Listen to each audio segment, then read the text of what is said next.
Brain malignancies are a rare event, but here we see them at St. Louis University more commonly as a tertiary and quaternary referral center. So brain tumors are treated with a combination of therapies, but usually it involves a surgical resection, then possibly adjuvant radiation and chemotherapy.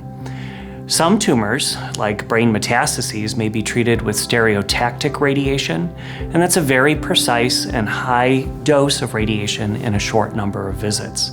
That is the most common way that we treat brain metastases, but there are other diseases like glioblastomas that are treated with resection and a more conventional fractionation of radiation, which occurs for about 6 weeks of therapy with chemotherapy, and then more chemotherapy and other forms of treatment afterwards. GammaTile has been a very novel and unique treatment for us. It offers the opportunity to provide treatment at the time of surgery versus something that may be delivered later on after we get a chance to see changes in the surgical bed and further results. GammaTile is placed within the last 5 to 10 minutes of that surgery in the surgical bed, exactly as we find it at the moments that the surgeon has removed all of the tumor. So in the past, the radiation is somewhat delayed from the act of surgery because with surgery, you cut through the skin, you need the skin to heal to ensure to not have an infection. The problem is the radiation will go through the skin and there'll be some dose of radiation that will be affected by the skin,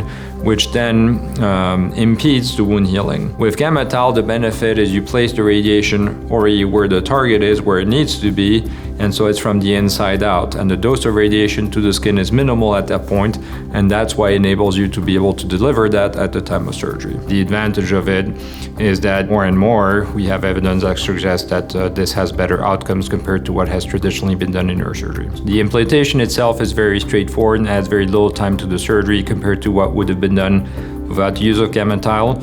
From a standpoint of post-operative care, there's really no limitations, so patients really have the same process in terms of how they go through the hospital until they're being discharged home, and it does not add any extra measures nor any increased complication rate from a standpoint of implanting this at the time of surgery. The same patients that are candidates for GammaTile are also candidates for having done the radiation in a delayed fashion. But this is not the ideal optimal treatment that we believe based on how the technology has evolved, and so that's why we feel it's important to really be able to offer our patients the latest technology combined with refined surgical techniques to decrease our complication rate and offer them the best long-term survival treatments.